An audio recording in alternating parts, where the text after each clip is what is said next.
Bienvenidos a la cuarta Conferencia Global de Investigadores Universitarios sobre temas del mundo hispano. En la sesión número 4, Identidad, Cultura Interdisciplinar e Interculturalidad, nos acompañarán los distinguidos ponentes, Cecilia Quindelán, que es doctora en Comunicación, licenciada en Periodismo y en Derecho. Tiene un máster en Comunicación Corporativa y máster en Comunicación y Arte. Es académica de la Real Academia Europea de Doctores y actualmente profesora de ESIC Business School, donde imparte asignaturas como Comunicación Estratégica y Ética en los Negocios. Anteriormente, ocupó el cargo de directora asociada en IS Business School. También fue subdirectora de la Asociación Española de Directivos, AED, y gerente de comunicación de Universia, del Grupo Santander. Es asesora académica de la Fundación Rosalía Arteaga de Global Women Foundation. Nuestra siguiente ponente es Mónica Sarmiento Archer. Reside en Nueva York. Es doctora en Artes Visuales por la Universidad Complutense de Madrid. Profesora adjunta a la Universidad de Austria y Adelphi University. Sus áreas de investigación se centran en la relación de la literatura y el arte indisciplinar. Colabora en investigadores entre literatura, el arte y la salud con el Colegio Internacional de Medicina Centrada en la Persona. En la investigación visual, trabaja en la coloración del acero inoxidable y las dimensiones cromáticas. Colabora y escribe para diferentes revistas culturales. Es miembro del Junior Board of Queen's Council of the Arts. Es directora de BICOA, Base Intercultural, Comunidad de Américas, y es coordinadora de la cuarta Conferencia Global de Investigadores Universitarios sobre temas del mundo hispano. Por su trabajo como artista y en la gestión cultural, recibió el reconocimiento de la Real Orden Española Carlos III en Madrid, España. Continuamos con Pedro Larrea Rubio. Es poeta y profesor de español en la University of Lynchburg. Se graduó en la Universidad de Virginia en la Facultad de Artes y Ciencias con un doctorado en español en 2012. Entre sus intereses de investigación: poesía, literatura peninsular, estudios transatlánticos, teoría literaria y literatura comparada, literatura italiana, estudios culturales, cine, drama, traducción, enseñanza en línea y humanidades. Recibió la beca de la Fundación para la Investigación y Presentaciones de Verano 2016, Universidad de Virginia, y la beca de investigación Charles Gordon Reed Jr., digitales. El siguiente participante es Juan Carlos Mestre. Se licenció en Ciencias de la Información en la Universidad de Barcelona. En 1982 recibió el premio de poesía Adonais por su primer libro de poemas Antífona de Otoño en el Valle del Bierzo. Se instaló en Chile durante la dictadura de Pinochet y se unió a la ONG Amnistía Internacional. Ha recibido varios premios por los libros de poemas, entre ellos el Jaime Gil de Viedma por su libro La poesía ha caído en desgracia y el Premio Nacional de la Literatura Poética en 2009 por La Casa Roja. También ha realizado varias antologías de los autores Rafael Pérez Estrada y Rosamel del Valle. Ha recibido varios premios por su trabajo como artista y ha expuesto en galerías de España, Europa, Estados Unidos y América Latina. La próxima presentación está a cargo de Jorge Dávila Vázquez. Nació en 1947 en la provincia de La Suay, Ecuador. Es doctor en filología, maestro, crítico literario y dramaturgo. Poeta, educador y académico numerario de la Academia Ecuatoriana de la Lengua, fue ganador del Premio Eugenio Espejo en el año 2016 por su recorrido literario. Formó parte de la agrupación teatral llamada Ática, Asociación Experimental de Teatro de Cuenca, en la cual Dávila es un escritor multifacético que ha publicado varios libros, entre ellos con fuerte acogida y reconocimiento, como María Joaquina en la vida y en la muerte en el año 1976. Este mundo es el camino en 1980, ambas obras ganadoras del Premio Aurelio Espinosa Polit, el Premio Nacional Casa de la Cultura Ecuatoriana por su pieza Espejo Roto y el Premio Joaquín Gallegos Lara con el libro de cuentos Libros de los Sueños del año 2001. Finalmente, tenemos a David Guzmán, profesor de la Pontificia Universidad Católica del Ecuador, PUCE. Es doctor en Estudios Internacionales e Interculturales por la Universidad de Deusto. Magíster en Estudios de la Cultura, mención Literatura Hispanoamericana por la Universidad Andina Simón Bolívar y licenciado en Comunicación y Literatura con una mención Comunicación y Literatura por la PUCE. Ha publicado los trabajos de investigación Novela y Región Cultural, Arguedas y Casa y García Márquez en 2010 y Leopoldo Benítez, Vida y Obra, a través de la Comisión de Conmemoraciones en 2005. Las novelas breves, Perrológico, Editorial El Conejo 2006 y Rodríguez, El Unicornio en Anaconda 2010. Ahora les dejamos con los participantes de la cuarta sección, Miguel Hernández, Aproximaciones Históricas y Multiculturalidad.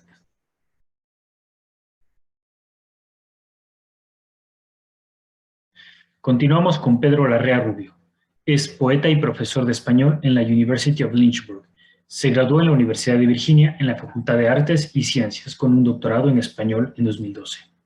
Entre sus intereses de investigación, poesía, literatura peninsular, estudios transatlánticos, teoría literaria, literatura comparada, literatura italiana, estudios culturales, cine y drama, traducción y enseñanza en línea y humanidades.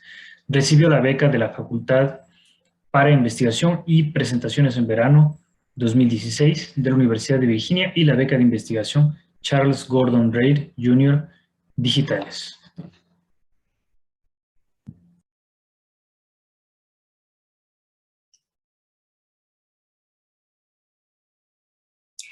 Elio Antonio de Nebrija, el humanista que amaba las palabras. Este año celebramos el 5º centenario de su muerte. Elio Antonio de Nebrija, humanista, filólogo y latinista, personaje que ocupa un lugar destacado en la historia de la lengua española por ser el autor de la primera gramática y del primer diccionario. Bien, en esta conferencia que les voy a dar he dividido el tiempo en dos partes. Una primera parte en la que voy a hablar sobre su biografía, haremos un recorrido sobre su historia y luego una segunda parte a modo de conclusiones en la que me gustaría comentarles por qué para mí Nebrija es importante hoy. Además, con esta ponencia quiero hacer mi homenaje especial a Elio Antonio de Nebrija y contribuir a que su figura y su obra se conozca y se estudie más, ya que se trata de uno de nuestros grandes pensadores y humanistas cuyo trabajo fue esencial en la configuración de nuestra lengua y de nuestro pensamiento. Hoy en día, para seguir estudiando la evolución de esta lengua, se ha creado el Observatorio Nebrija para el Español, centro que les recomiendo si desean ahondar más en la figura de este ilustre personaje. A continuación, me gustaría que me acompañaran en este viaje que vamos a hacer juntos a las entrañas del humanismo, siguiendo los pasos del autor de la primera gramática. Podemos describir a Nebrija como un hombre atrevido, inteligente, con olfato, con un peculiar sentido del humor y sin duda alguna con mucha capacidad de trabajo. Personaje muy seguro de sí mismo, a quien la soberbia no le faltaba, especialmente para marcar las distancias con los mediocres que se las daban de cultos. Muy inteligente y transgresor, por lo que para algunos fue considerado como un personaje incómodo.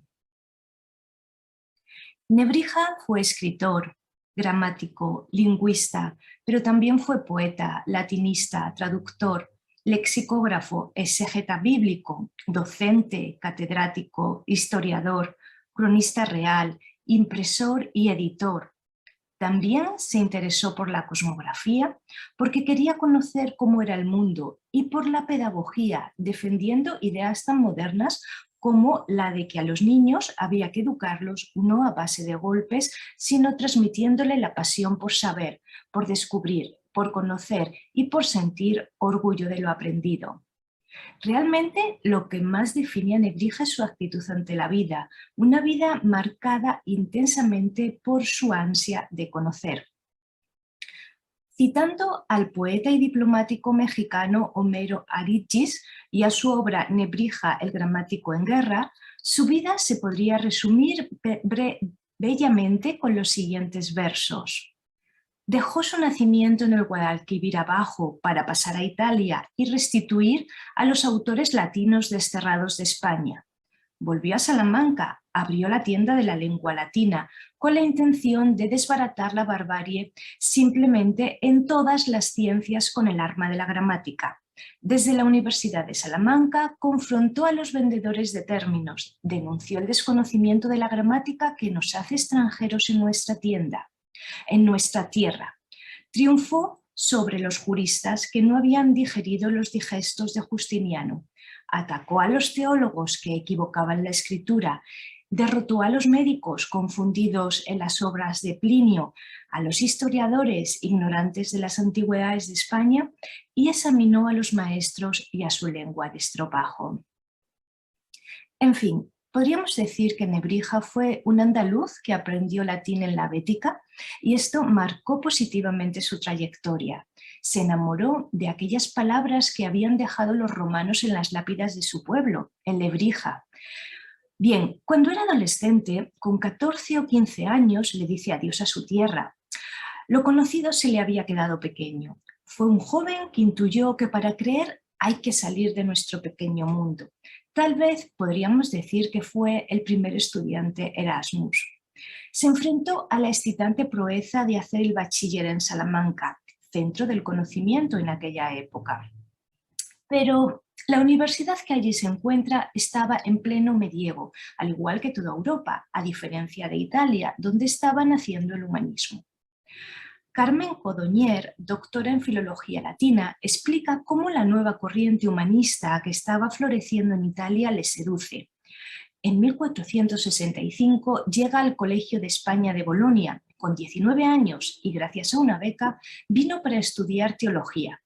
Pero los métodos de enseñanza ya le llamaron mucho la atención y despertaron su curiosidad por las artes, es decir, por la gramática y por la retórica, y dejó a un lado el estudio de la teología.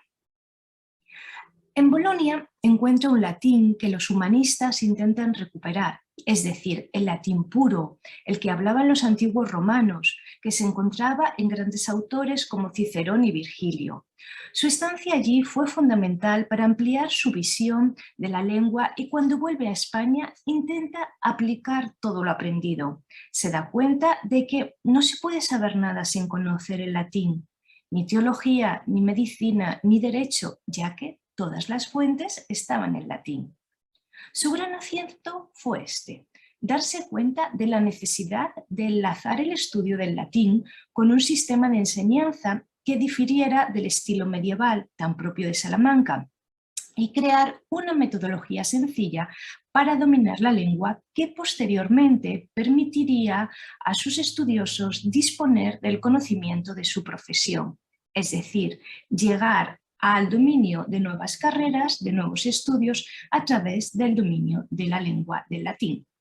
Esta visión me recuerda a la de otra escritora española, Rosa Montero, quien aseguraba que el alfabeto es el mayor invento de la humanidad porque es lo que nos hace humanos. Los seres humanos somos palabras en busca de sentido.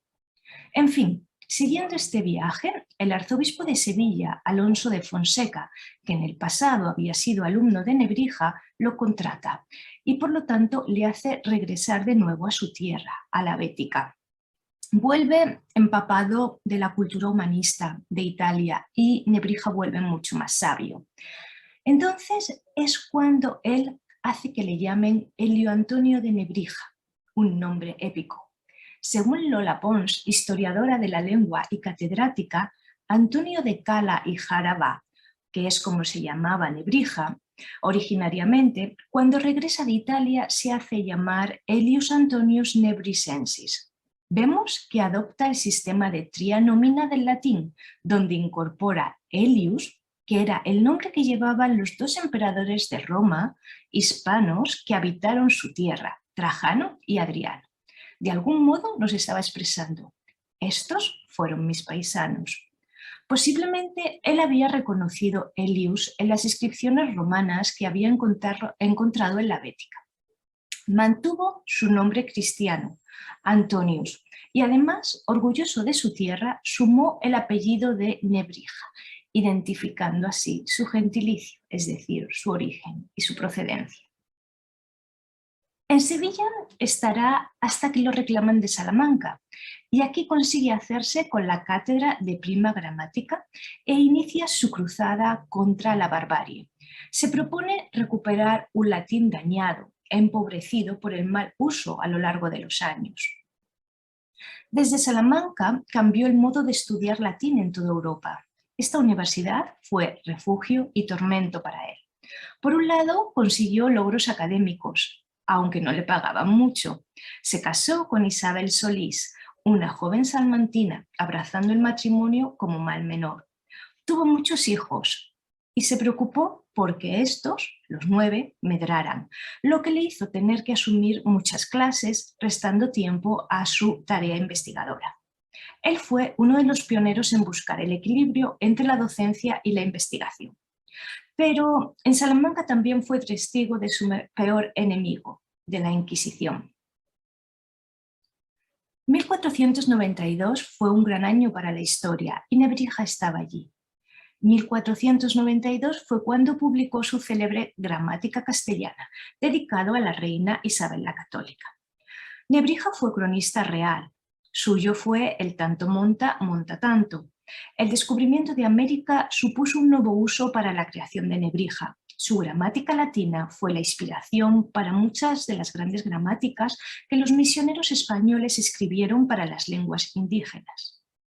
A Nebrija lo definen la peligrosidad de sus enemigos y la talla de sus amigos. De la mano de don Juan de Zúñiga, maestre de la Orden de Alcántara y antiguo alumno suyo, decíamos, llega a Extremadura, concretamente a Villanueva de la Serena, donde rodeado de una gran corte de intelectuales escribe gran parte de sus obras. Extremadura, hace 500 años, era la punta de lanza del humanismo español. Estamos hablando de la época de la Reforma, de la Contrarreforma y de los grandes descubrimientos.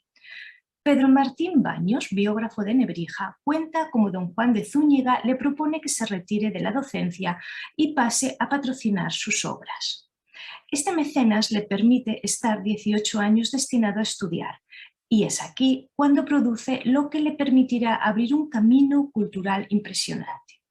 Nebrija hace una revolución en la enseñanza del latín porque se dio cuenta cómo los catedráticos cometían errores en el lenguaje al explicar en sus clases. Para él, la lengua es el lugar donde se construye el pensamiento y los valores, por eso su insistencia para utilizarla con precisión. Aunque se le reconoce por su gramática castellana, Nebrija se consagró al latín. Para explicar esto me baso en una hipótesis del profesor de la Universidad de Salamanca, José Gómez, quien dice que Nebrija preparó la gramática castellana como introducción al estudio del latín, es decir, al servicio del latín, porque se dio cuenta que en aquella época el que sabía latín podía promocionar, pero el que no, nunca saldría de su granja, nunca saldría de sus tierras. Abrirse desde el conocimiento profundo del latín hacia el descubrimiento de otras disciplinas era el objetivo de Nebrija, porque se dio cuenta que el latín es la puerta de la cultura de Europa. Por la ignorancia del latín, todas las disciplinas y las artes yacen en las tinieblas y en la confusión. El buen latín es el fundamento de nuestra religión y república cristiana, así decía. Pero en fin, con la muerte de su mecenas, don Juan de Zúñiga, desaparece la corte de sabios y Nebrija va a buscar nuevos retos. En este momento es cuando aparece uno de los grandes hombres de su tiempo, el cardenal Cisneros, y con él una propuesta a la altura de Nebrija, sumarse al encargo de la creación de una Biblia políglota. En 1502, Nebrija interviene como latinista en los trabajos de lo que sería la Biblia políglota complutense, que auspiciaba el cardenal Cisneros. El objetivo de Nebrija, como se pueden imaginar, era hacer la mejor traducción literal de los textos, pero es aquí cuando se crean nuevos enemigos y se encuentra de frente a la Inquisición. Esta vez sería Diego de Leza. Él abre un proceso de herejía contra el gramático, pero el cardenal Cisneros le apoya y le consigue la cátedra de retórica en la Universidad de Alcalá de Henares, que él mismo funda. Aquí recibe un buen sueldo y, como dice Cisneros, páguenle no por lo que trabaje, sino que se le pagará por lo que España ya le debe. Esto le llevó a que otros estudiosos como Juan de Valdés cuestionaron su autoridad, porque decían que él era andaluz y que en Andalucía la lengua no está muy pura, olvidando que el castellano es una evolución natural del latín vulgar y que Andalucía hace 500 años estaba en una zona privilegiada para el lenguaje por ser un cruce de caminos. Andalucía era el gran laboratorio del lenguaje en perenne evolución. Dejando de lado estas desacreditaciones, podemos decir que Nebrija le da al castellano una serie de herramientas que marcan la diferencia entre el castellano y otras lenguas del mundo. Hasta este momento, las lenguas vernáculas no merecían esa dignidad, y él se las da. Con un afán por el conocimiento sin límites, plasmó en 80 libros todo lo aprendido, la mayoría escritos en latín, pero algunos también en castellano, situando esta lengua dentro del panorama del conocimiento. En el siglo XV las palabras se hicieron plomo y volaron, y como dice el famoso rapero y filólogo Sergio López, allí estaba Nebrija, el más moderno, y apuesta por las nuevas tecnologías, el visionario, el autor del primer bestseller que se leyó por toda Europa. De los 9 hijos que tuvo, serían Sebastián y Sancho los que le siguieron y siguieron su estela, y en Granada montaron una imprenta para editar con mayor corrección los libros del padre. Cuando uno se adentra en su figura y en su trabajo, no cabe otra cosa que mostrar un gran respeto y reconocimiento. Revivir la obra y el pensamiento de Nebrija es volver la vista hacia un hombre con mirada científica, rigurosa, siempre crítica y sin perjuicios. Introdujo en España la mejor tradición del humanismo del Renacimiento italiano. Pero en fin, llega el día 3 de julio de 1522 y Nebrija, con 78 años, muere en Alcalá de Henares. El que revolucionó la universidad en Salamanca, se empapó del humanismo en Bolonia y fue defensor de una formación humana integral, 500 años después de su muerte, sigue siendo un gran ejemplo de modernidad, de compromiso y de libertad, y especialmente de cómo no hay que dejar la pluma hasta el último momento. Teresa Jiménez, catedrática de filología, lo describe como grammaticus, que equivale a decir humanista, y humanista significa ser profesor de todas aquellas letras que nos hacen más humanos. Bien, tras este breve pero intenso recorrido sobre la biografía de Nebrija, ahora me gustaría contestar a la pregunta de ¿por qué Elio Antonio de Nebrija es importante hoy para nosotros?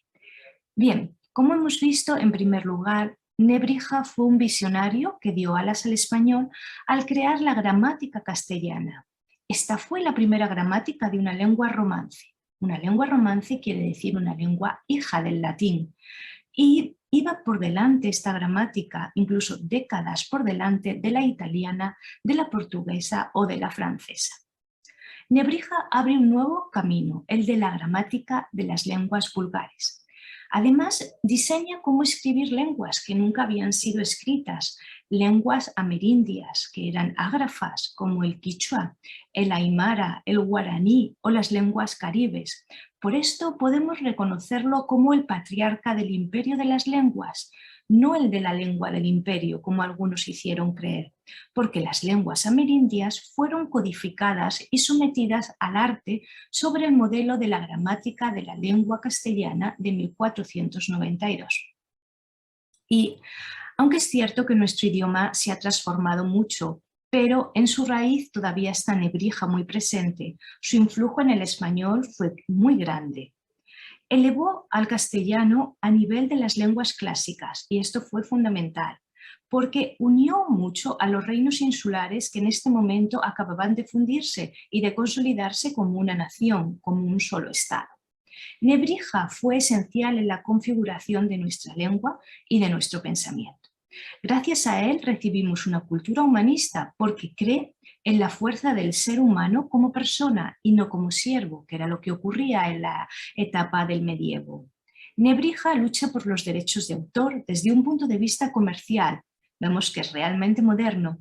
También habla de los derechos de impresión anticipándose al concepto de propiedad intelectual. Nebrija, en definitiva, fue un revolucionario. Nadie pensaba que fuera necesario una gramática de la lengua como el castellano. No le veían utilidad, pero él se la dio y con ello proporcionó un idioma a todos los reinos de España que acababan de unificarse. Además de su conocida gramática, fue autor de 2 grandes diccionarios. Publicó Introducciones latinas. Este fue el manual muy sencillo que proponía una vuelta al latín clásico y se convirtió en el libro que le dio fama, ya que se imprimió hasta el siglo XIX, con una larga trayectoria editorial.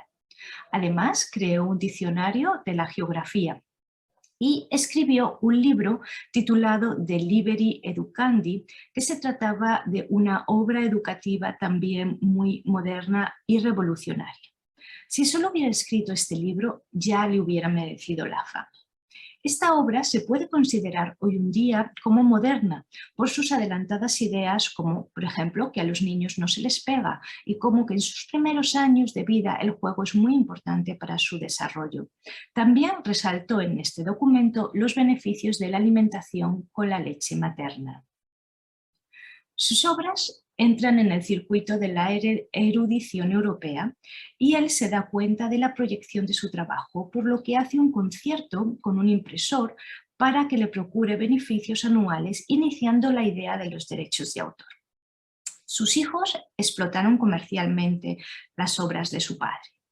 En sus obras, además, publicaba glosarios. Esto era muy interesante porque se trataba de un conjunto de términos donde explicaba el significado de las palabras complicadas. De esta manera conseguía que nuestro vocabulario se fuera enriqueciendo cada vez más.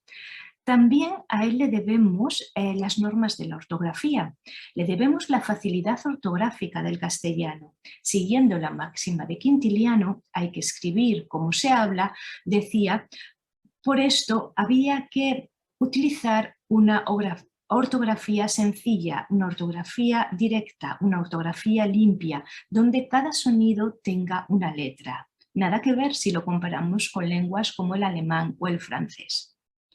Hoy en día el español lo hablan 590 millones de personas. Además, es la tercera lengua hablada en el mundo y la segunda lengua hablada y usada en Internet.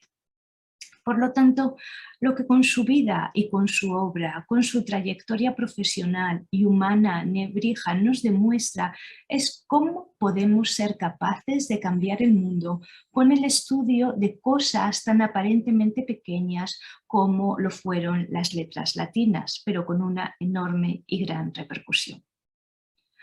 Hay mucho de Nebrija en Nebrija. Es sin duda un gran ejemplo para los que nos dedicamos a la enseñanza, defensor de la educación como manera para transformar la sociedad. Nebrija se ve a sí mismo como un héroe que lucha contra un enemigo terrible, que es el de la barbarie, y así decía: a todos los maestros que tienen el hábito y la profesión de las letras, os provoco y os desafío. Muchas gracias por su atención y hasta la próxima.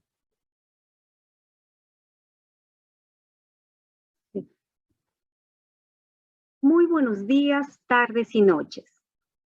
Quiero expresar mi agradecimiento a mi colega Leonor Tallano y al resto de colaboradoras y colaboradores en la organización de la Cuarta Conferencia Global de Investigadores Universitarios sobre temas del mundo hispánico. A todas las universidades y organizaciones que han colaborado en esta programación. Mi conferencia se titula Versos e Imagen, Miguel Hernández desde la poética hispanoamericana.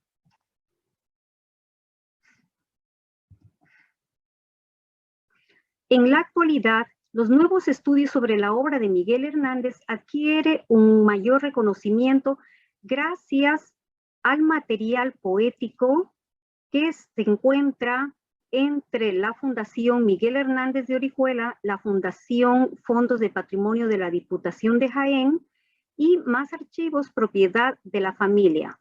Un material que nos ha permitido redescubrir la inmensa capacidad de trabajo del poeta oriolano, que tuvo en su corta pero muy productiva vida.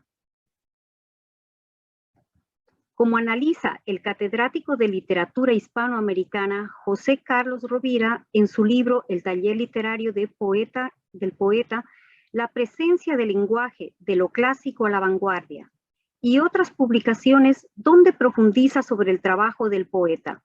Estos estudios han permitido ahondar en la evolución del trabajo creativo y la influencia de los autores hispanoamericanos sobre la obra del poeta.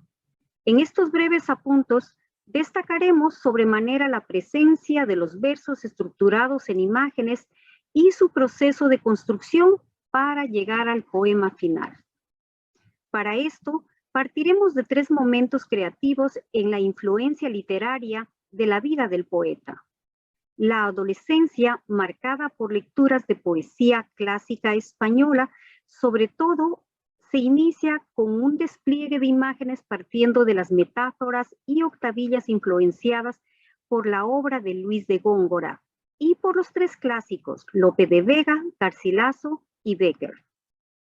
Ya entrado en la juventud, como se sabe, estudió a los de la generación del 27, Jorge Guillén, Miró, Lorca. Posteriormente llegaron los poetas hispanos y con ellos la influencia de otros poetas franceses, los mismos que influenciaron a Rubén Darío. Así se fue adentrando en las lecturas de Valéry, Apolinari y por supuesto Rilke.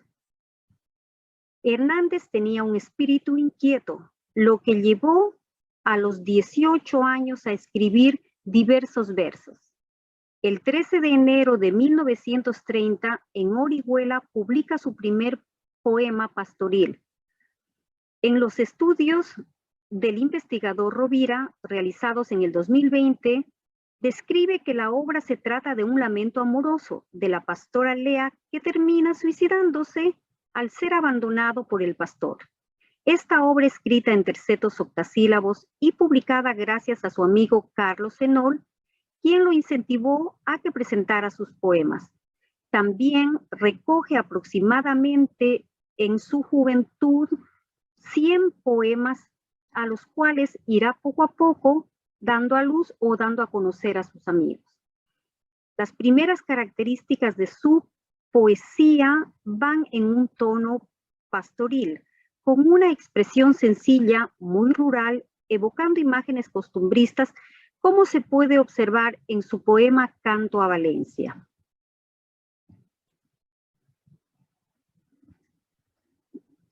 Debemos tener en cuenta que en las relaciones sociales entre muchos escritores hispanoamericanos pasaron o que residen en las grandes ciudades de España. Es así que el poeta tiene diversos encuentros con los intelectuales, como se puede apreciar en las siguientes fotos.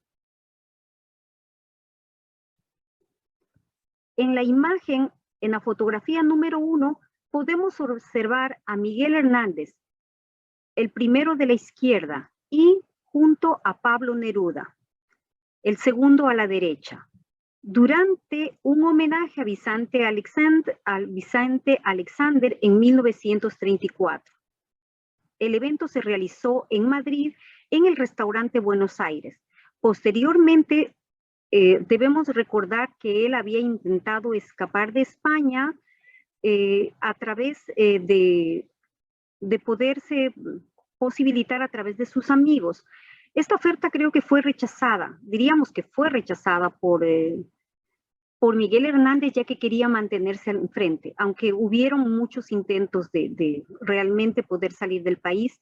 A principios de 1939, la oferta de su amigo, el poeta Pablo Neruda, de refugiarse a través del encargado de negocios en la sede diplomática de la Embajada de Chile en Madrid. Bueno, esto no fue posible porque quería exiliarse realmente con la oferta de sus amigos, pero se dieron otras circunstancias que no se pudo realmente formalizar esta salida, este exilio de Miguel Hernández. En la foto número 2, de gran relevancia histórica por la gran cantidad de personalidades que reúne, una de las fotografías más representativas de la literatura hispanoamericana, fue tomada en la Hostería Cervantes de Madrid el 13 de mayo de 1936, con motivo de un homenaje al pintor Hernando Viñés. Recordemos que fue su última reunión, ya que 2 meses después comenzó la Guerra Civil. ¿Por qué decimos que esta imagen es importante? Por la cantidad de intelectuales que asistieron a este evento. En ellos aparecen, entre otros, empecemos por los que están de pie a la derecha. José Caballero, Eduardo Ugarte, Eva Tais, Adolfo Salazar, Alfonso Buñuel, García Lorca, Juan Vicens, Luis Buñuel, Lupe Godoy, Rafael Alberti, Guillermo de la Torre, Miguel Hernández, Pablo Neruda, Rafael Sánchez Ventura, Miguel Anguenar y Honorario Godoy. Sentados en la misma foto están Alberto Sánchez, Delia del Carril, Pilar Bayona, Hernando Viñés, Lulú Jorduán, María Teresa León, Gustavo Durán, la señora de Donorroso. Y en la primera fila tenemos a Domingo Pruná, Hortelano, Pepín Bello y Santiago Ontañón.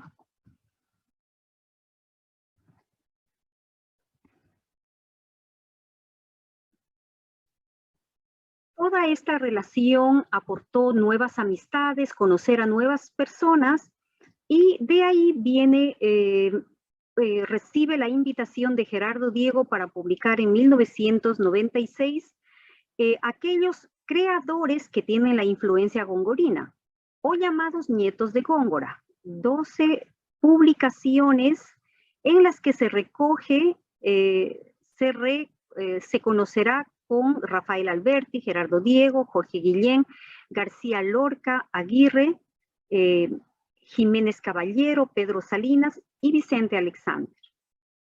Si vemos en la foto número 1, encontramos a Miguel Hernández evocando a Ramón Sige durante la inauguración de la plaza que lleva su nombre, foto realizada en Orihuela en 1936.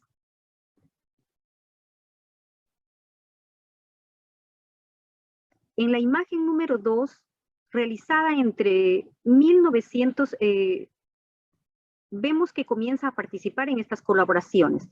Entre 1931 y 1932, del 30 de noviembre, Miguel Hernández realiza su primer viaje a Madrid. Es de esta fecha, del 30 de noviembre a enero de 1932. donde aparece un artículo de Ernesto Jiménez Caballero sobre Miguel Hernández en la Gaceta Literaria. Y en febrero, una entrevista hecha al poeta oriolano por Francisco Martínez Corbalán en Estampa. Conoce ahí a Carmen Conde y a Raimundo de los Reyes, a través del cual conocerá a Federico García Lorca, y de regreso a su ciudad natal participará en el homenaje a Gabriel Miró, organizado entre otros por Ramón Sige. En la foto, Miguel Hernández aparece en la revista Estampa en Madrid el 22 de febrero de 1932. También podemos observar en la imagen número 3, en Madrid 1933, después de publicar su primer libro, retorna a Madrid y consigue trabajo en las misiones pedagógicas, luego obviamente de pasar muchísimas necesidades, mucha pobreza, como se sabe. Poco a poco se abrió camino y un poco ayudado, como decimos, por amigos que fueron apareciendo y tuvieron la voluntad de apoyar. Una de las primeras colaboraciones con el director, con el académico José María de Cosíos, Entre sus colaboraciones participa en la Enciclopedia de los Toros, que influenciará en los poemas y dibujos que mostraremos posteriormente.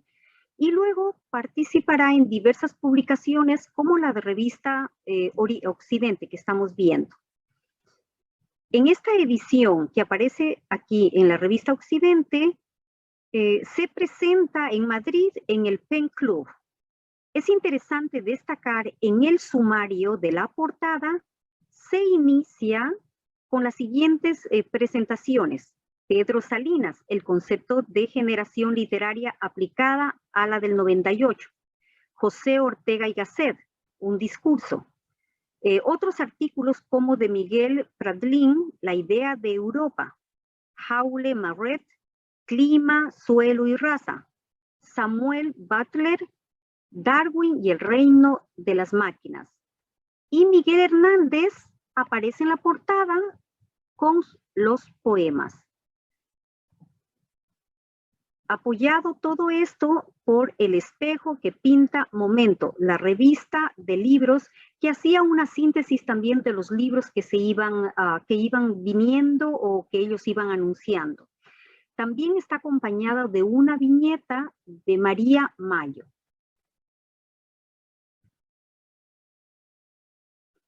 Aquí quiero referirme a algo muy importante entre las colaboraciones institucionales que hemos ido viendo a lo largo de los años y con todo este proceso de los cambios, de los últimos cambios que han acontecido a partir del COVID. Al no poder asistir presencialmente, todas las instituciones comenzaron a generar los congresos virtuales. Y quiero destacar dentro de esto a la Cátedra Góngora, que en 1920 realizó el seminario online dedicado a Miguel Hernández, organizado por Joaquín Rosés, director de la Cátedra Luis de Góngora, y contó con la participación, entre otros, de los catedráticos José Carlos Rovira, Carmen Alemani, Javier Díez, José Luis Bernal Salgado, quienes aportaron nuevas investigaciones sobre la obra del poeta Miguel Hernández. El poeta tendrá un proceso de evolución, como vamos a observar en esta poesía. Por una parte, al salir de su pueblo natal, le dio otra visión creativa y constructiva. La relación con poetas destacados aportará una mayor comprensión y búsqueda personal de sus propias creaciones, y fundamentalmente las lecturas que irán acompañando y puliendo su creación poética. En cuanto a la evolución de su poesía, la expresión y composición evolucionará gracias a su amigo Ramón Sige y al canónigo Almorcha, que son quienes le proveen de esta nueva literatura o le sugieren a quienes leer. Además, lo introducen en el conocimiento de los clásicos, así como de las lecturas de las revistas que llegan a su ciudad natal, Orihuela. Entre estas revistas tenemos Verso y Prosa, que se publicó durante el año de 1927 y 1928, editada en Murcia por Juan Guerrero Ruiz y apoyada por Jorge Guillén. Este, a su vez, le presentará a los autores que tienen influencia en aquella época.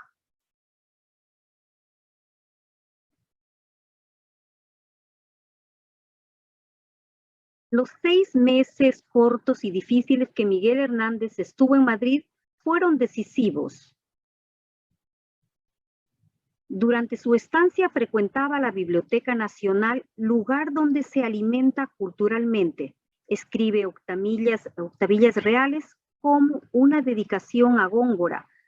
Las octavillas reales son en homenaje, en dedicación a Góngora, y sus décimas influenciadas por la obra de Guillén. José María de Cosíos, ya hemos comentado que lo invita a colaborar en la Enciclopedia de los Toros. Lo que quiero destacar es la perspectiva de los dibujos que estamos observando en esta obra, como una expresión nueva de la poética visual que nos presenta Hernández. Frases que crean acompañadas de dibujos visuales y en las que lleva impreso la frase del poeta con esta forma visual. El poema con esbozo consta de un manuscrito de 10 dibujos con imágenes que giran en torno a expresiones de los toros, referentes a los toros. Escribe el poeta, pero además de escribir, si nos fijamos en los dibujos van expresando frases que van relacionados con la temática que estamos viendo aquí. Por ejemplo, en la imagen número 1 tiene la frase siguiente: aunque no amor ni ciego arquero. Debemos recordar que al ser un gran lector de Góngora, esta frase parte de una inspiración del texto del romance de Angélica y Medoro de Luis de Góngora y Argote.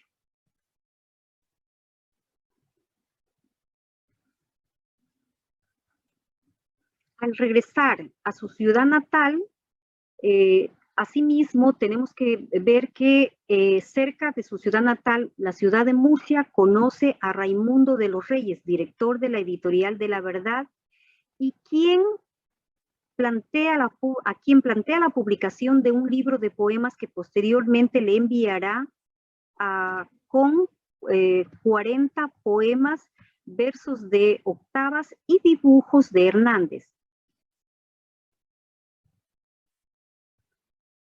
Como podemos ver en este poema es uno de los que conforman estos 10 poemas. En esta imagen vemos las formas geométricas, una forma geométrica sin acabar. Vemos un poliedro que el poeta ha convertido en cometa. Y vemos esta referencia del octaedro, como sugiere Miguel Hernández en el título del libro, al que adjunta el nombre de poliedros. Quizás está relacionado con la relación de lo que significa el octaedro, esta relación entre la imagen y la palabra. Es importante destacar la exposición de Miguel Hernández a La sombra vencida. Miguel Hernández, La sombra vencida, es una exposición que se organiza por la sociedad, que es organizada por la Sociedad Estatal de Conmemoraciones Culturales y la Biblioteca Nacional, y se realizó el 6 de octubre al 21 de noviembre de 1910. Mencionamos esta exposición porque recoge grandes investigaciones y un material inédito. La exposición fue comisariada por Juan Carlos Rovira, catedrático de literatura de la Universidad de Alicante, en los actos conmemorativos al centenario del nacimiento del poeta. En la exposición titulada La sombra vencida, 1910-2010, se realizó una selección de cerca de 200 piezas inéditas, entre manuscritos, cartas, fotografías, cuadros y objetos personales del autor. En la imagen de este poeta, tenemos que acotar la opinión de Rafael Cancino Sanz, quien comenta que quizás Hernández pudo haber tenido acceso al manifiesto ultraísta de 1920, ya que podemos apreciar ciertas simbologías que pueden acercar a que pudo haber sucedido esta coincidencia o esta aportación.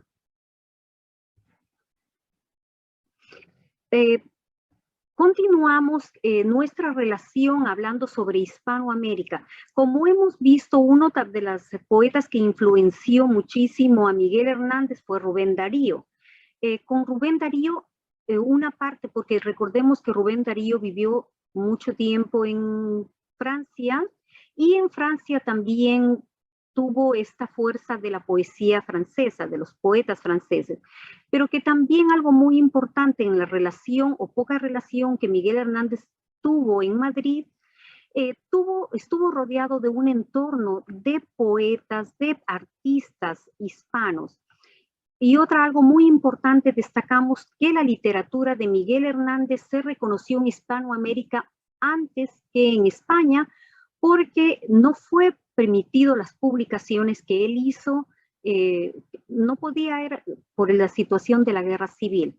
De ahí que Miguel Hernández se hace muy famoso en Hispanoamérica y los poetas comienzan a desarrollar proyectos, a estudiar su obra y a hacer diversas programaciones en relación a Miguel Hernández. Es importante, en esta imagen estamos viendo a diferentes autores que participaron en una antología poética también dedicada a Miguel Hernández con motivo del 80 aniversario de su muerte. Participaron en esta colección María Ángeles Pérez López de España, Telmo Herrera de Ecuador, Sergio Ramírez de Nicaragua, Juan Carlos Mestre de España, Rafael Coutosier de Uruguay, Javier Oquendo Troncoso de Ecuador, Miguel Ángel Zapata de Perú, Víctor Manuel Mendiola de México y Hugo Mujica de Argentina, poetas hispanoamericanos que han tenido una influencia y han estudiado la obra de Miguel Hernández y que contribuyeron en esta antología editada por BICOA, Base Intercultural Comunidad de las Américas, entre 2021 a 2022.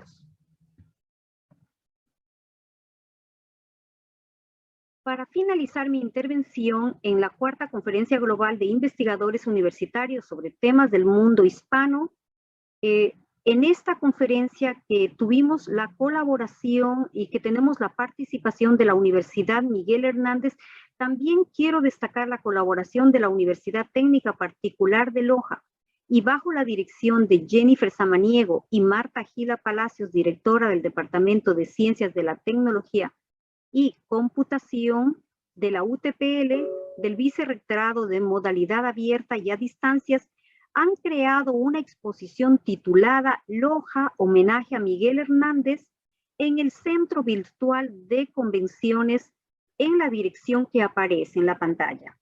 Es importante destacar cómo todas estas gestiones, estas colaboraciones son fundamentales para promocionar y difundir la obra de los autores y fomentar el conocimiento.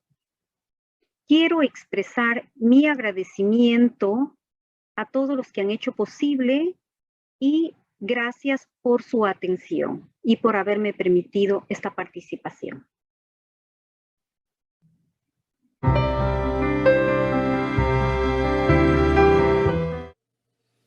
Miguel Hernández vinculó su poesía con las clases populares y el imaginario simbólico de la libertad, lo que equivale a decir con el ensueño utópico de la Segunda República y la resistencia antifascista.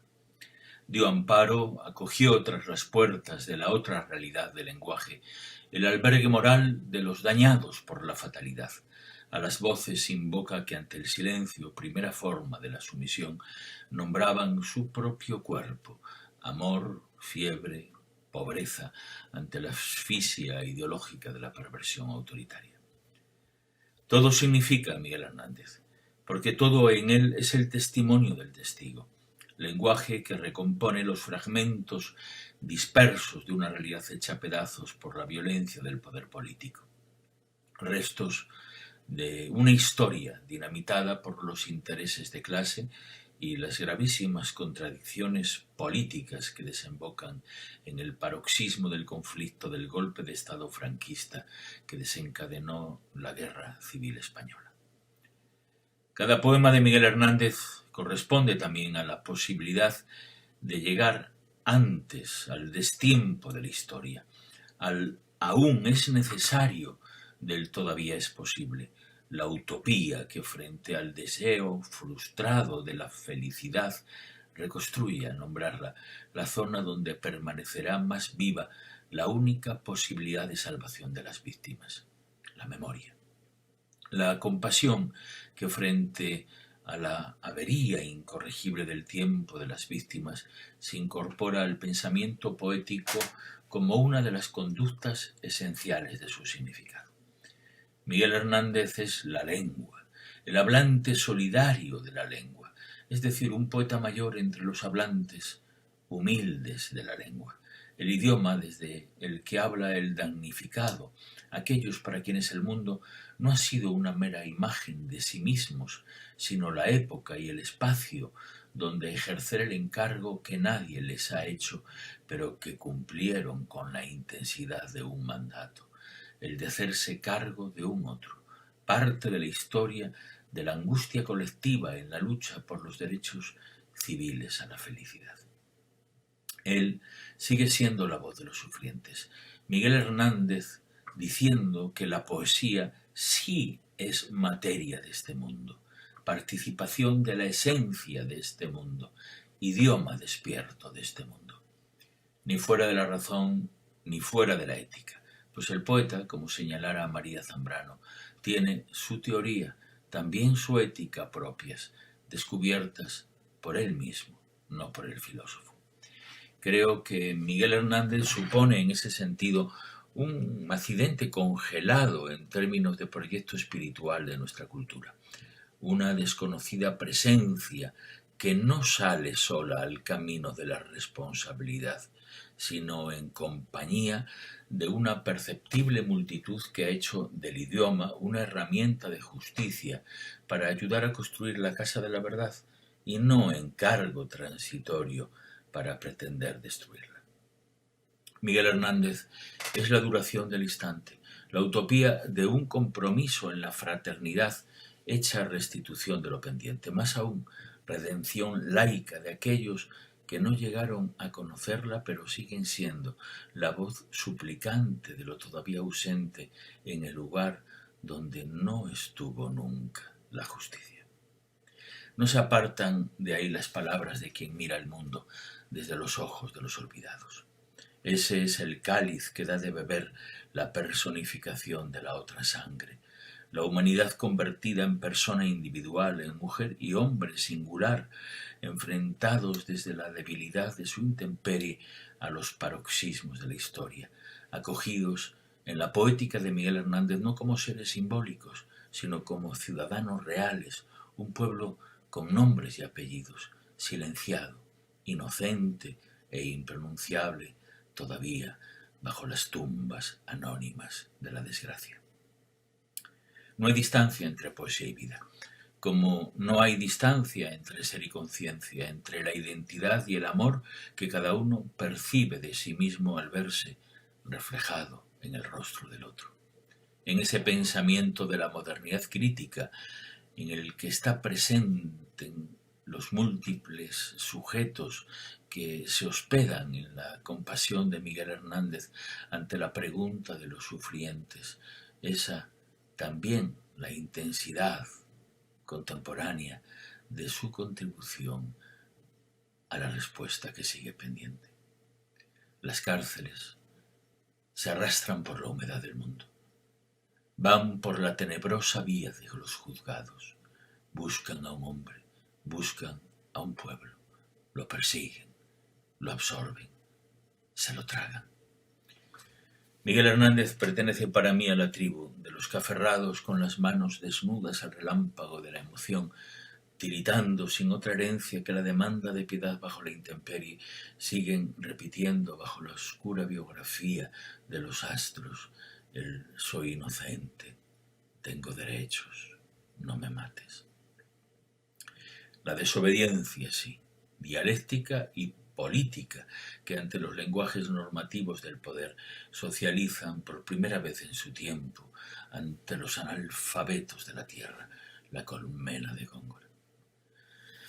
Puede sin duda interesarnos el coraje, la sinceridad, la rotunda manera de estar en el mundo de un ciudadano que escribe versos, pero lo que nos conmueve profundamente, lo que aporta gratitud definitiva a ese pastor del ser, es, frente a cualquier otro enigma de la persuasión, el de haber sido un buen antepasado útil a su tribu. El Miguel Hernández que ante la usura del mercado de las significaciones nos recuerda lo que hubo de significar y no significó en su día, lo que habría de significar y no ha vuelto a significar la palabra compasión, la palabra libertad, la palabra misericordia. Nada se nombra del mismo modo dos veces, pero la poesía, acaso la teoría menos humillante de la historia, estuvo ahí para renombrar, para testimoniar y dar testimonio del lugar del conflicto y las tensiones de la compleja existencia humana en la voz de Miguel Hernández. Creo que también importa decir estas cosas. Lo que supo Miguel Hernández oponiendo con pasión a la codicia, restitución moral de la memoria del porvenir ante la tragedia del olvidado, la obligación solitaria de él, de Neruda, de Antonio Machado, de Federico García Lorca en la España del 36, cuando, asqueados de la bajeza humana, cuando iracundos de la dureza humana, tal vez aún nos quede decir, pedir, rogar junto a Cernuda, recuérdalo tú y recuérdalo a otros.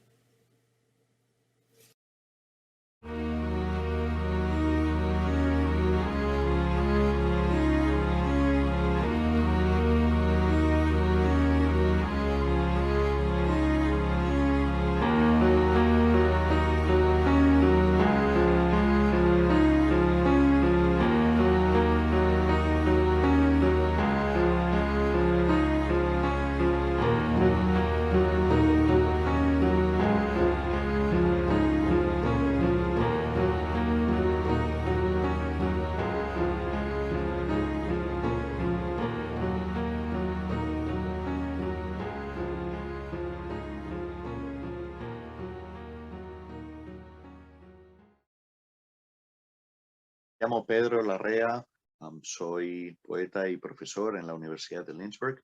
Soy originario de España y comparto mi ciudadanía con los Estados Unidos. Hoy querría hablar un poco sobre la obra de Miguel Hernández dentro de una beta que ha sido la que más ha influenciado mi manera de trabajar la poesía, más que en una teoría poética, en una práctica estética.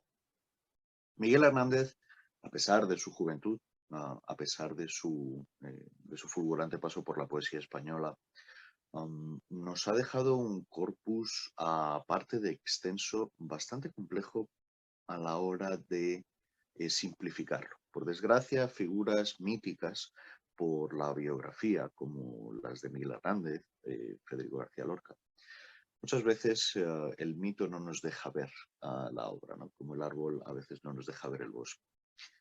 En mi caso no voy a hablar de la obra de Miguel Hernández desde un punto de vista social, desde la relevancia que tuvo en su contexto histórico más inmediato, en los años 30 en España, sobre todo los años de la guerra civil, su lucha y luego sus años de prisionero y enfermo en las cárceles de Franco. Pero sí voy a hablar de el Miguel Hernández que se acerca al erotismo. Y creo que todavía hace falta hacer hincapié en una idea fundamental. Miguel Hernández no se acerca al cuerpo femenino desde su visión o desde su toque masculino heterosexual. No se acerca como se había acercado recientemente Pablo Neruda. Desde una voz que está en la colina y que quizá ve el cuerpo femenino como, bueno, más veces de las necesarias como un objeto. Sin embargo, desde la visión erótica de Miguel Hernández, el amor, el sexo, la reproducción, esa fuerza atávica que lleva por las venas, es un hecho compartido con la mujer que él ama.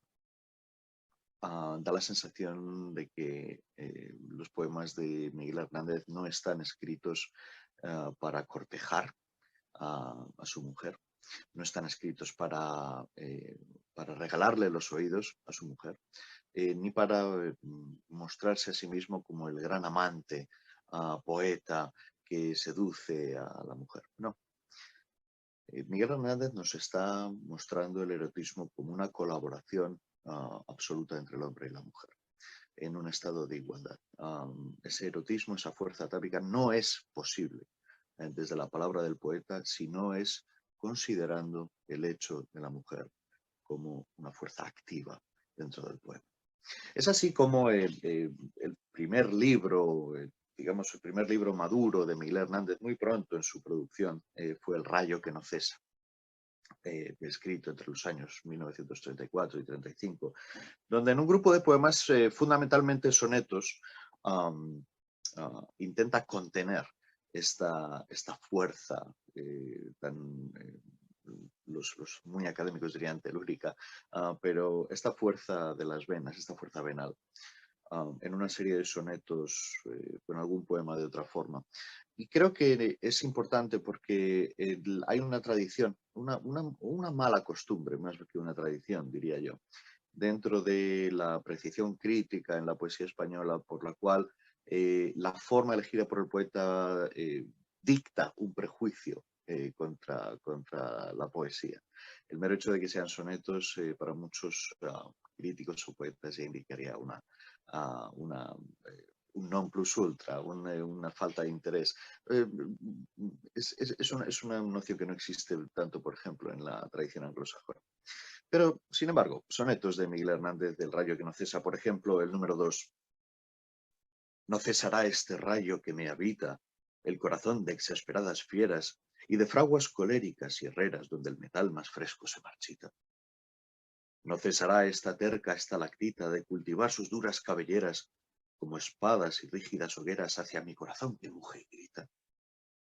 Este rayo ni cesa ni se agota. De mí mismo tomó su procedencia y ejercita en mí mismo sus furores.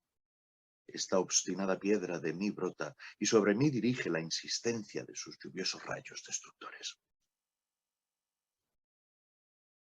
O el más conocido, soneto número 4. Me tiraste un limón y tan amargo, con una mano cálida y tan pura, que no menoscabó su arquitectura y probé su amargura, sin embargo. Con el golpe amarillo de un letargo dulce pasó a una ansiosa calentura mi sangre, que sintió la mordedura de una punta de seno duro y largo. Pero al mirarte y verte la sonrisa que te produjo el limonado hecho, a mi voraz malicia tan ajena, se me durmió la sangre en la camisa y se volvió el poroso y áureo pecho una picuda y deslumbrante pena. Siempre el erotismo, el amor en Miguel Hernández es un sufrimiento, pero un sufrimiento no romántico, no es un sufrimiento ideal, es un sufrimiento del deseo probado y por tanto perseguido con toda lógica y con toda razón de ser. De ahí que su agonía nos suene, su agonía sexual nos suene tan auténtica, nos suene tan poderosa. Por ejemplo, en el soneto número 6, un brío por la pena, casi bruno, porque la pena tizna cuando estalla, donde yo me hallo no se halla hombre más apenado que ninguno. Sobre la pena duermo solo y uno, pena es mi paz y pena mi batalla, perro que ni me deja ni se calla, siempre a su dueño fiel, pero importuno.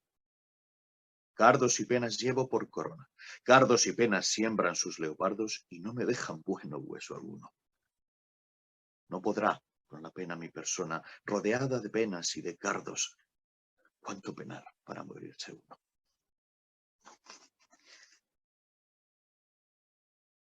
O el soneto número 10. Tengo estos huesos hechos a las penas y a las cavilaciones estas sienes. Pena que vas, cavilación que vienes, como el mar de la playa a las arenas. Como el mar de la playa a las arenas, voy en este naufragio de vaivenes, por una noche oscura de sartenes redondas, pobres, tristes y morenas. Nadie me salvará de este naufragio si no es tu amor, la tabla que procuro, si no tu voz, el norte que pretendo. Eludiendo por eso el mal presagio de que ni en ti siquiera habré seguro, voy entre pena y pena, sonriendo.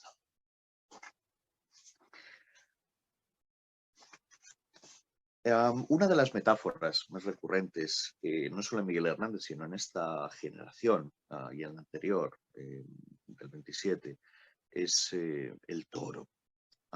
es la corrida de toros, es el duelo con la muerte, pero para los poetas españoles de esta época, la tauromaquia es, aparte de la visión actual que tenemos sobre la tortura del animal o sobre la falta de humanidad al aceptar esa tortura.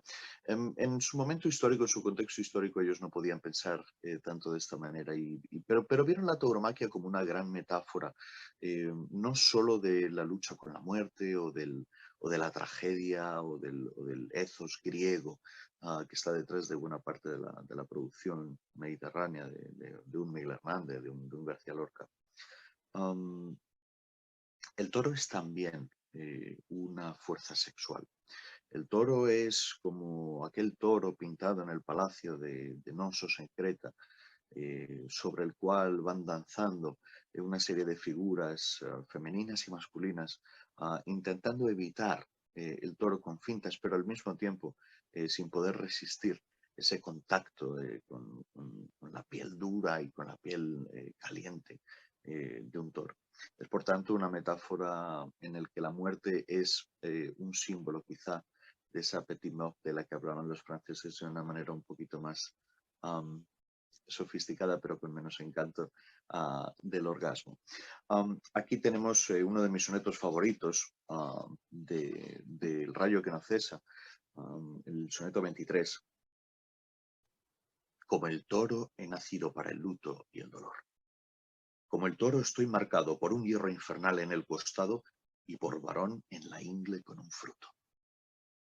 Como el toro lo encuentra diminuto todo mi corazón desmesurado, y del rostro del beso enamorado, como el toro a tu amor se lo disputo. Como el toro me crezco en el castigo, la lengua en corazón tengo bañada, y llevo al cuello un vendaval sonoro. Como el toro te sigo y te persigo, y dejas mi deseo en una espada, como el toro burlado, como el toro.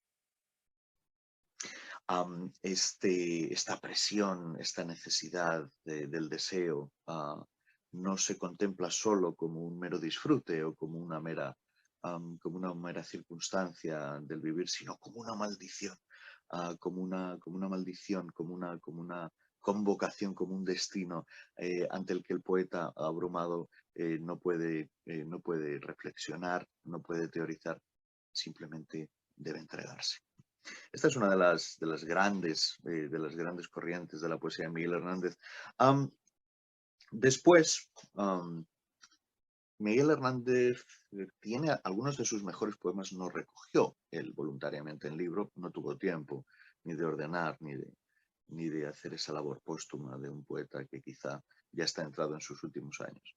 Miguel Hernández murió en sus 30 y pocos, y por tanto algunos poemas han sobrevivido por azares que debemos agradecer a los dioses.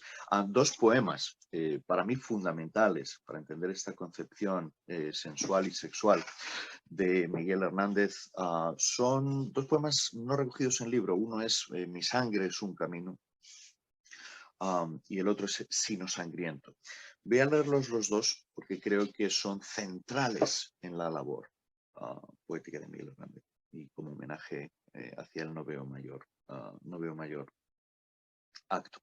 Después de leer estos dos poemas, quisiera cerrar con un poema mío en el que creo que queda patente esa marca, ese hierro, esa divisa taurina de Miguel Hernández, no por la figura del toro, sino por la fuerza de las venas del mismo. Pero antes, Mi sangre es un camino, de Miguel Hernández. Me empuja a martillazos y a mordiscos. Me tira con bramidos y cordeles del corazón, del pie, de los orígenes. Me clava en la garganta garfios dulces, erizo entre mis dedos y mis ojos. Enloquece mis uñas y mis párpados. Rodea mis palabras y mi alcoba de hornos y herrerías. La dirección altera de mi lengua y sembrando de cera su camino, hace que caiga torpe, derretida. Mujer, mira una sangre. Mira una blusa de azafrán en celo. Mira un capote líquido ciñéndose en mis huesos, como descomunales serpientes que me oprimen, acarreando angustia por mis venas. Mira una fuente alzada de amorosos collares y cencerros de voz atribulada, temblando de impaciencia por ocupar tu cuello. Un dictamen feroz, una sentencia, una exigencia, una dolencia, un río, que por manifestarse se da contra las piedras y penden para siempre de mis relicarios de carne desgarrada. Mírala, con sus chivos y sus toros suicidas, corneando cabestros y montañas, rompiéndose los cuernos a topazos, mordiéndose de rabia las orejas, buscándose la muerte de la frente a la cola. Manejando mi sangre, enarbolando revoluciones de carbón y yodo, agrupando hasta hacerse corazón herramientas de muerte, rayos, hachas y barrancos de espuma sin apoyo, ando pidiendo un cuerpo que manchar. Hazte cargo de una ganadería de alacranes tan rencorosamente enamorados, de un castigo infinito que me parió y me agobia como un jornal cobrado en triste plomo. La puerta de mi sangre está en la esquina del hacha y de la piedra, pero en ti está la entrada irremediable. Necesito extender este imperioso reino, prolongar a mis padres hasta la eternidad, y tiendo hacia ti un puente de arqueados corazones que ya se corrompieron y que aún laten. No me pongas obstáculos que tengo que salvar. No me siembres de cárceles, no bastan cerraduras ni cementos, no. A encadenar mi sangre de alquitrán inflamado, capaz de despertar calentura hasta en la nieve. Ay, qué ganas de amarte contra un árbol. Ay, qué afán de trillarte en una era. Ay, qué dolor de verte por la espalda y no verte la espalda contra el mundo. Mi sangre es un camino ante el crepúsculo de apasionado barro y charcos vaporosos que tiene que acabar en tus entrañas. Un depósito mágico de anillos que ajustará tu sangre, un sembrado de lunas eclipsadas que han de aumentar sus calabazas íntimas, ahogadas en un vino con canas en los labios, al pie de tu cintura alfil sonora. Guárdame de sus sombras que graznan fatalmente, girando en torno mío a picotazos, girasoles de cuerpos borrascosos. No me consientas ir de sangre en sangre como una bala loca. No me dejes tronar solo y tendido. Pólvora venenosa propagada, ornado por los ojos de tristes pirotecnias. Panal horriblemente acribillado como un mínimo rayo doliendo en cada poro. Gremio fosforescente de acechantes tarántulas, no me consientas ser. Atiende, atiende a mi desesperado sonreír, donde muerdo la hiel por sus raíces por las lluviosas penas recorrido. Recibe esta fortuna sedienta de tu boca que para ti heredé de tanto padre. Finalmente, Sino sangriento. Sino sangriento. De sangre en sangre vengo como el mar de ola en ola. De color de amapola el alma tengo, de amapola sin suerte es mi destino. Y llego de amapola en amapola a dar en la cornada de mi sino. Criatura hubo que vino desde la sementera de la nada, y vino más de una, bajo el designio de una estrella irada y en una turbulenta y mala luna. Cayó una pincelada de ensangrentado pie sobre mi vida, cayó un planeta de azafrán en celo, cayó una nube roja enfurecida, cayó un mar malherido, cayó un cielo. Vine con un dolor de cuchillada, me esperaba un cuchillo a mi venida, me dieron a mamar leche de tuera, zumo de espada loca y homicida, y al sol el ojo abrí por vez primera, y lo que vi primero era una herida, y una desgracia era. Me persigue la sangre, ávida fiera, desde que fui fundado, y aun antes de que fuera proferido, empujado por mi madre a esta tierra codiciosa que de los pies me tira y del costado, y cada vez más fuerte, hacia la fosa. Lucho contra la sangre, me debato contra tanto zarpazo y tanta vena, y cada cuerpo que tropiezo y trato es otro borbotón de sangre, otra cadena. Aunque leves, los dardos de la avena aumentan las insignias de mi pecho. En él se dio el amor a la labranza, y mi alma de barbecho hondamente ha surcado, de heridas sin remedio mi esperanza, por las ansias de muerte de su arado. Todas las herramientas en mi acecho. El hacha me ha dejado recónditas señales. Las piedras, los deseos y los días cavaron en mi cuerpo manantiales que solo se tragaron las arenas y las melancolías. Son cada vez más grandes las cadenas, son cada vez más grandes las serpientes, más grande y más cruel su poderío, más grandes sus anillos envolventes, más grande el corazón, más grande el mío. En su alcoba poblada de vacío, donde solo concurren las visitas, el picotazo y el color de un cuervo, un manojo de cartas y pasiones escritas, un puñado de sangre y una muerte conservo. Hay sangre fulminante, hay trepadora púrpura rugiente, sentencia a todas horas resonante bajo el yunque sufrido de mi frente. La sangre me ha parido y me ha hecho preso. La sangre me reduce y me agiganta. Un edificio soy de sangre y yeso, que se derriba a él mismo y se levanta sobre andamios de huesos. Un albañil de sangre muerto y rojo, llueve y cuelga su blusa cada día en los alrededores de mi ojo, y cada noche con el alma mía, que está con las pestañas, lo recojo. Crece la sangre, agranda la expansión de sus frondas en mi pecho, que álamo desbordante se desmanda y en varios torvos ríos cae deshecho. Me veo de repente, envuelto en sus coléricos raudales, y nado contra todos desesperadamente, como contra un fatal torrente de puñales. Me arrastra encarnizada su corriente, me despedaza, me hunde, me atropella. Quiero apartarme de ella a manotazos y se me van los brazos detrás de ella y se me van las ansias en los brazos. Me dejaré arrastrar hecho pedazos, ya que así se lo ordenan a mi vida la sangre y su marea, los cuerpos y mi estrella ensangrentada.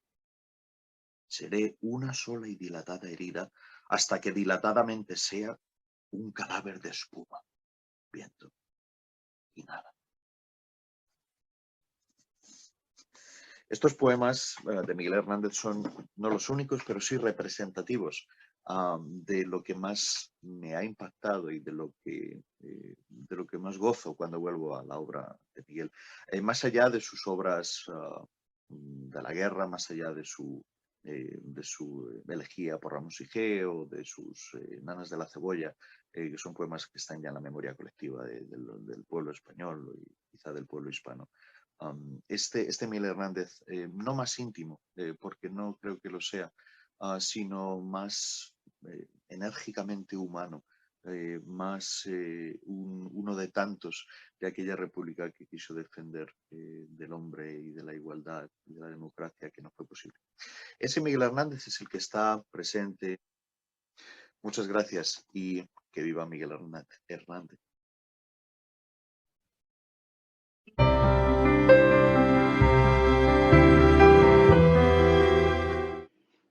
Yo recuerdo la primera impresión que tuve de Miguel Hernández.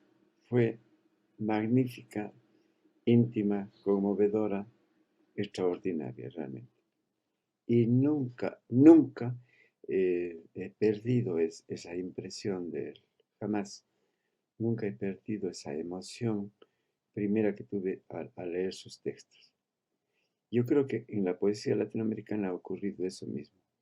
El primer deslumbramiento del dolor, de la miseria, de la cárcel, de la separación familiar, eso se quedó impregnado en nuestra poesía. Yo creo que las dos grandes figuras de mayor influencia de la poesía española en la poesía hispanoamericana son García Lorca y Hernández. Pero García Lorca impresiona por el juego de palabras, por toda esta pirotecnia verbal. En cambio, Hernández impresiona por la hondura, impresiona por el desgarramiento, por el dolor. Eso queda en mucha de la poesía hispanoamericana, esa tendencia a confesar, a hablar del dolor, a hablar de la intimidad, a hablar de aquello que lacera el corazón del hombre. Hernández es una figura magnífica.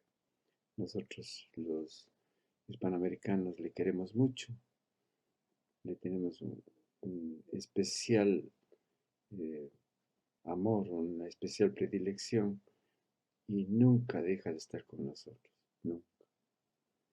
Siempre nos está hablando de sus nanas de la cebolla, siempre nos está hablando del amigo que se fue, de las pérdidas humanas, del dolor, de la separación. Como digo, eso está impregnado en mucha de la poesía hispanoamericana y sigue, felizmente sigue. Es una influencia que no ha cesado en muchísimos años y que no creo que vaya a cesar así de pronto tampoco. Miguel está con nosotros.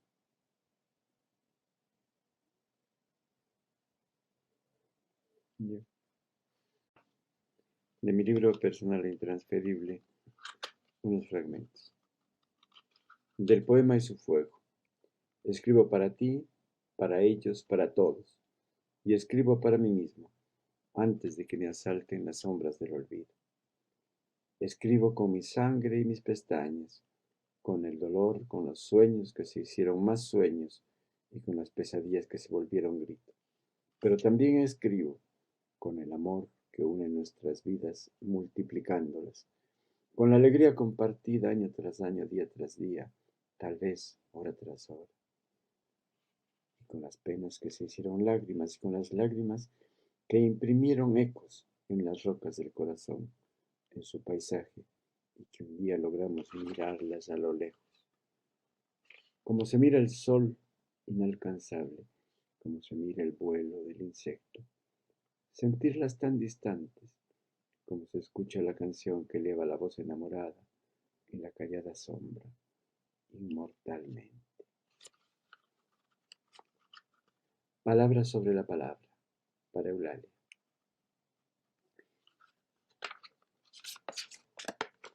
¿Crees que un beso extinga la llama del rubor?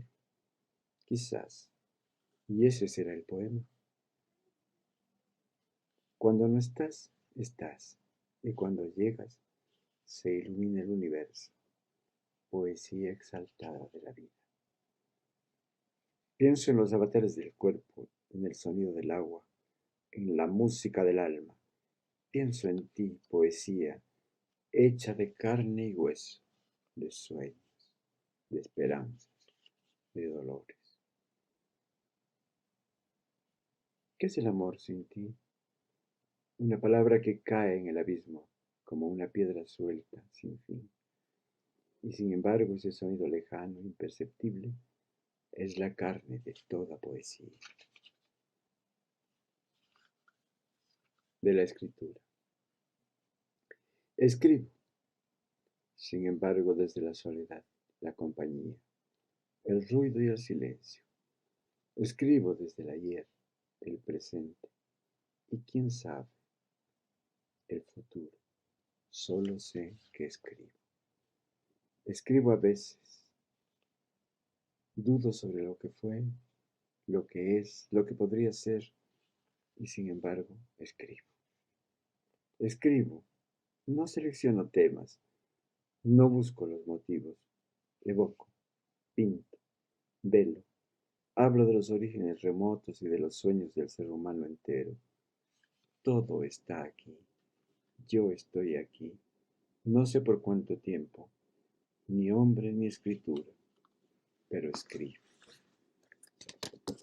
Y para terminar, unos fragmentos de mi libro más reciente de poesía, que es Misa del Cuerpo, que se editó en 2021. Definir el amor, para Eulalia siempre, para quien haya amado alguna vez o ame y siga amando. 1. Esa emoción que te inunda y te quita la palabra, pero te llena de música por dentro. 2. Ese temblor que sacude tu alma en mitad de la noche y ante el que no sabes si reír o llorar, porque toda la alegría del mundo viene a ti y al mismo tiempo te anegan la melancolía, el afán de imposible. 3.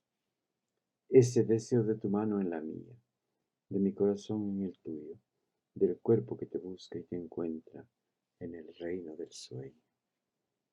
4. Esa voz desconocida que te anuncia que hoy el mundo pierde su forma que las estrellas caen en tu pecho y lo iluminan, que el cosmos entero es ya nada, porque hay alguien en tu vida iluminando tu noche para siempre. 5. Esa inquietud que te asalta de repente. Y si estuvieras pensando en otra cosa que no sea lo que yo siento. Y si el delgado hilo de tu alma no se uniera al hilo delgado de la mía. Incertidumbre del amor que asalta a los que aman. Luego amanece. 6. Esa palabra tuya serena y honda, cargada de ternura, que llega un día. ¿Cuándo? ¿Cómo? Lo ignoro. Es un misterio. Misterio del amor. Pero la seguridad de su llegada ilumina los días y las noches.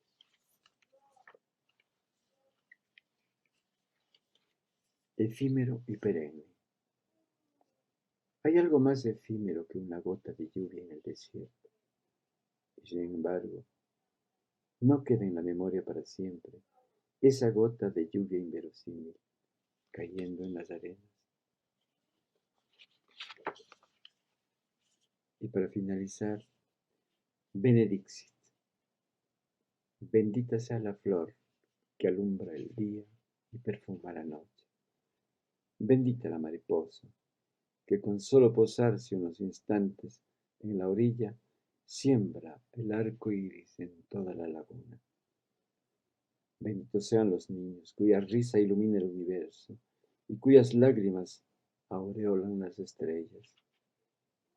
Bendita sea la madre, que aunque muerta hace ya tanto tiempo, sigue en el centro de la vida, el amor y la memoria, con su luz inmortal.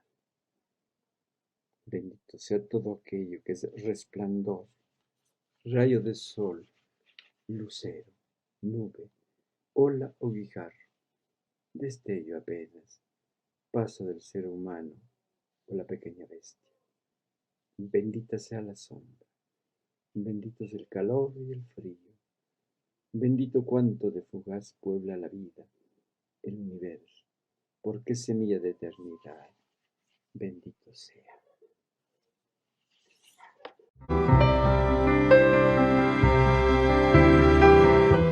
Buenas tardes, mi nombre es David Guzmán, soy profesor de la Pontificia Universidad Católica del Ecuador y agradezco la invitación a la conferencia sobre el mundo hispánico para reflexionar brevemente sobre la creación literaria, la crítica literaria y hacerlo en relación con la literatura en lengua española, la literatura española de manera más puntual y la literatura asociada a la Guerra Civil Española. Entiendo que la conferencia del mundo hispánico tiene como figura central o como se inspira en el poeta Miguel Hernández. Entonces, mi reflexión va a girar en torno a lo que he señalado, tomando en cuenta que esta conferencia se inspira en este poeta. En la primera mitad del siglo XX español. Bueno, yo quisiera comenzar señalando que yo pude vivir y estudiar en España, hice allí mi doctorado, y el tema de la guerra civil me resultó muy cercano, sobre todo porque yo viví en el País Vasco, que fue una de las regiones que estuvo asociada a la República Española y una región de los perdedores de la guerra. En ese sentido, o a partir de esa experiencia, pues es que yo he hecho mis investigaciones durante los últimos años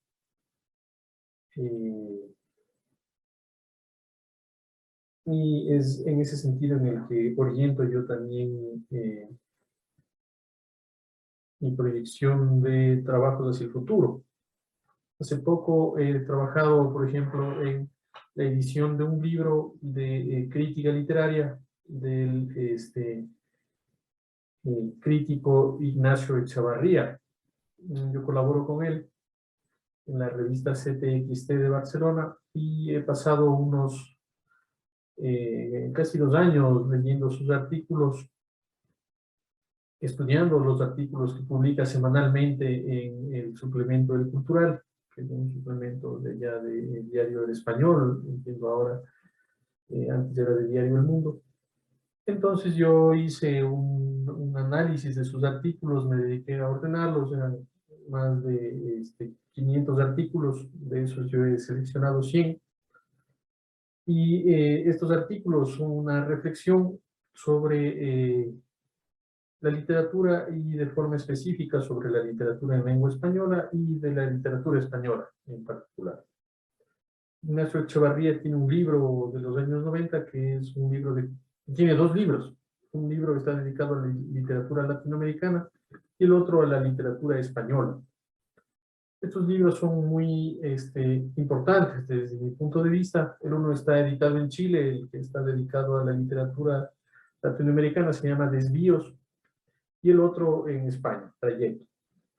Estos libros son una panorámica de lo que se publicó durante los años 90 en relación con la novela escrita en español. Y entonces es muy interesante de leer porque nos da un panorama informado sobre estas publicaciones. Como él escribe desde Barcelona, tiene la ventaja de acceder de forma inmediata a lo que se publica allí y que tiene relevancia en el mundo de habla hispana. A partir de estos libros yo me hice una idea sobre la literatura más reciente y luego, como he tenido la oportunidad de colaborar con él, he trabajado leyendo sus artículos, los artículos que he escrito desde el año 2010 hasta el año 2020 y que son textos de crítica cultural, donde a veces regresa a ciertos autores de los años 90, trata de señalar otros nuevos, tanto de Europa como de América Latina, en lengua española, clásicos, autores a veces no muy leídos o no muy conocidos. Me ocurre que uno, por ejemplo, que me llamó mucho la atención y no he encontrado sus libros acá, es Willem Genesino, un autor alemán que él equipara con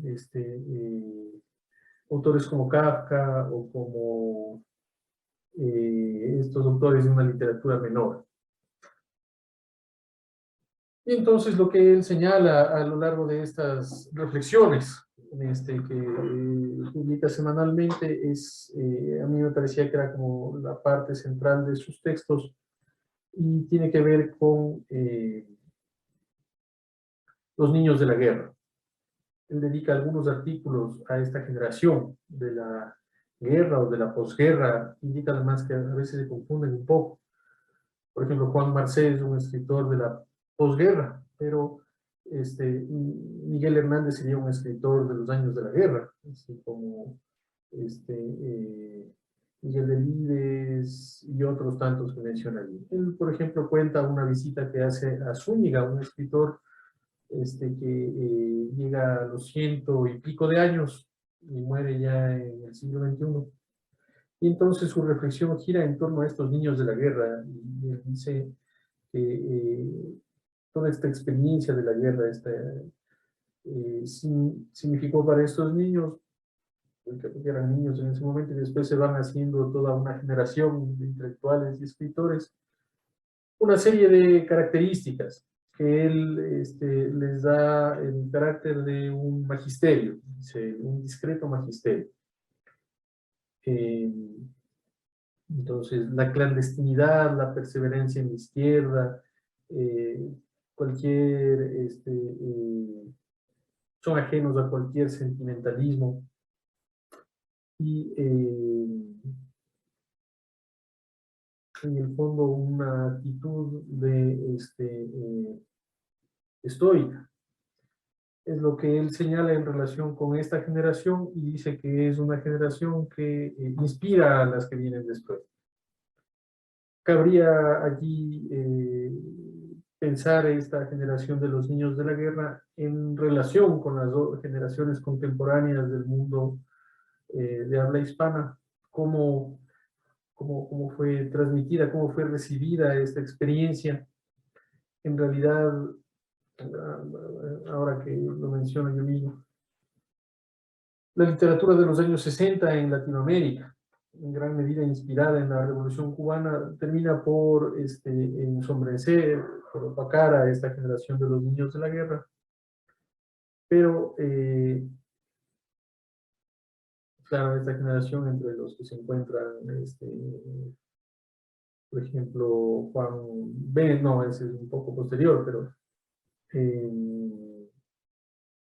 escritores que, como los Goytisolo, que quedan un poco como opacados por el boom. Sin embargo, él lo retoma, lo revisa, y de alguna manera hay una línea de continuidad entre estos escritores, hasta cierto punto huérfanos,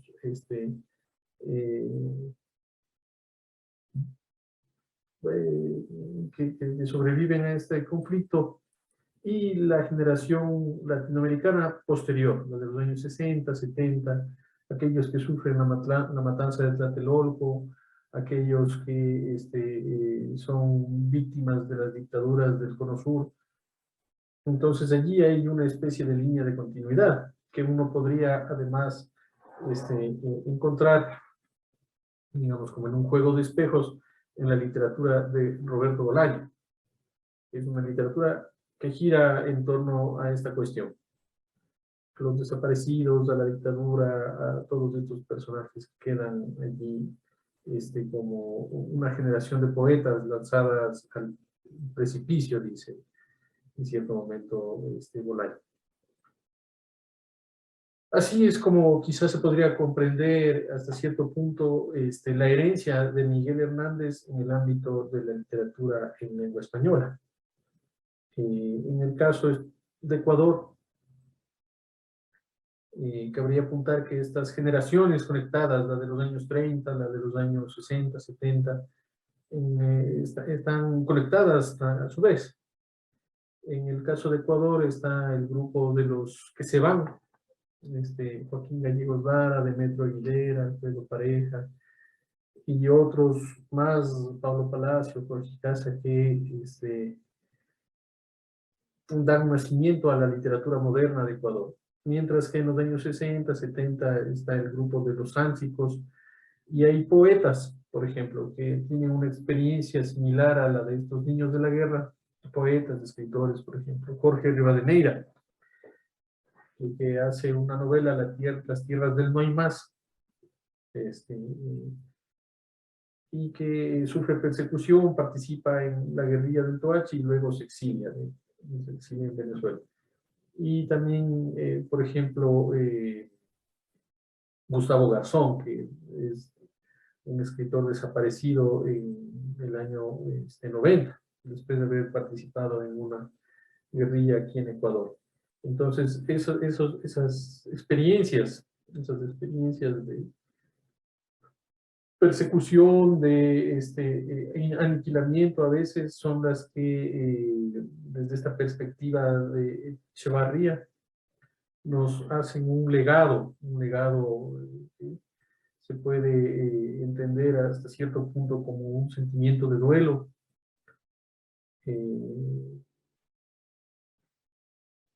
y que nos interpelan sobre el lugar del hombre, el lugar de la poesía, el lugar de la política, y que marcan pues a la literatura del continente y también de Europa. Eso es lo que podría yo manifestar y con lo que podría contribuir a esta conferencia sobre el mundo hispánico. Muchas gracias y hasta luego.